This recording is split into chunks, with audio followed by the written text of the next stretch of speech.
sometimes I'm a little worried about the future of agriculture in the United States.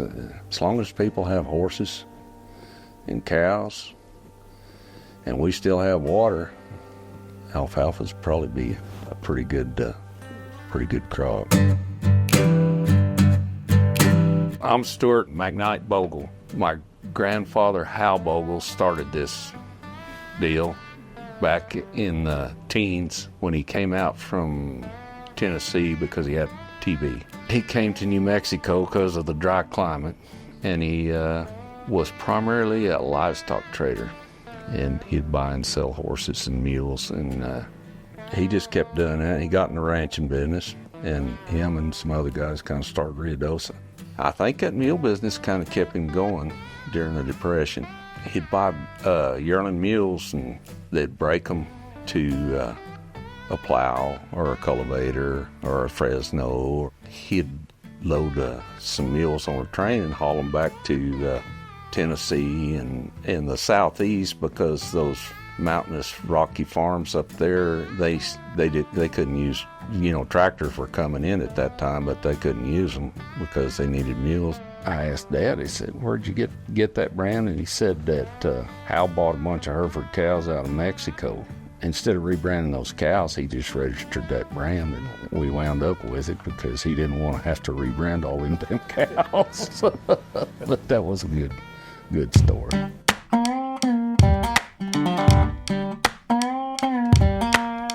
So when you first started farming alfalfa, how did you irrigate it? Did you irrigate it? Flood. They leveled all this land. We leveled a lot of land, and Bill Dunlap, his civil engineer up there at Roswell, he had a bunch of old scrapers and stuff. He leveled a ton of land around here. All of our ranches are cow-calf, and we run yearlings some in the summer if we got rain, and if we don't have rain, we just try to hang on to our cows. And the way we farm this country now is we farm alfalfa, but then we double crop wheat and then plant corn behind it. Then we'll rotate into hay and rotate out of corn, and then we grow cotton too. We plant some cotton.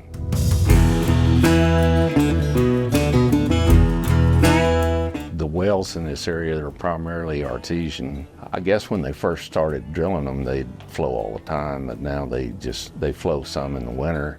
A lot of them, some of them, the further west you go, the less they do, the less pressure there is on them. We're very fortunate to have that water here in the Pecos Valley Artesian Conservancy District. There in Roswell is tasked at protecting the artesian water to keep it for future generations. We've got good water and good soil for alfalfa. The first, especially we'll get 6 cuttings, maybe 6 in clip, and makes it a real viable crop for us. Quality before was not an issue. Guys didn't think about quality like guys do now. Figuring out how to steam alfalfa, and then the different varieties that people have come up with, salt-tolerant varieties. I mean, a lot of ours is common, but we do plant a lot of, different varieties and try stuff out.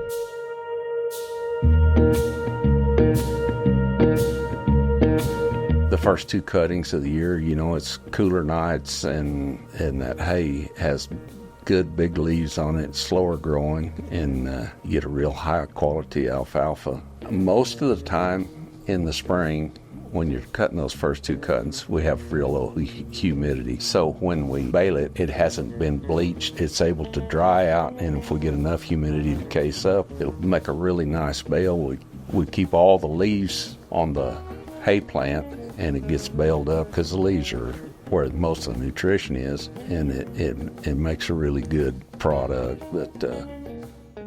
And the steamer has changed. It's unbelievable what has changed. There might be spurts in here where we don't get any moisture to hardly even rake. Might be 2-3 weeks. Now we're being able to stay the course and put up nice quality alfalfa that's super green and looks good. steam. The steam's not a replacement, for humidity, but it certainly helps make a better bale of hay, and it makes a higher protein bale of hay.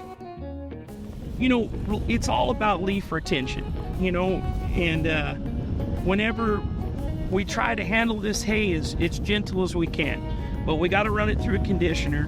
Anyways, so just handling it as fine as you can and keeping the leaves on it. But it's amazing, even with these steamers, we might gross an extra half a ton per acre, and that's just leaf retention. It's really changed the game. It really has. We've changed a lot of things just to try to keep it where the stem is pretty fine. And I mean, this right here is first year alfalfa. This is a third cut, so it's starting to get, getting into this time where it's so hot in the day and it's hot in the nighttime that the stems get a lot bigger. But this is actually pretty nice alfalfa, just being the first year. It's not old, but it's a very fine stem, and like we can see right here, we got pretty good leaf on it. So I mean, it's going to be pretty bueno.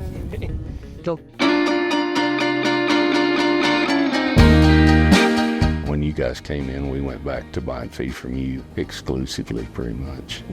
Seems like it's pretty good feed. You like the horse feed? I do like the horse feed. It's good.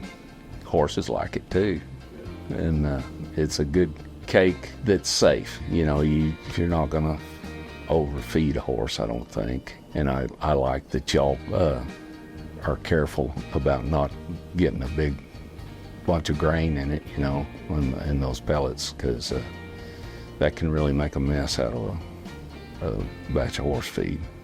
I don't do too much anymore. I just go around and aggravate people, mostly. Martin and Aaron and Joe and those boys, they kind of take care of stuff. I cowboyed for a long time, but I kind of got a little arthritis now, so I don't do too much.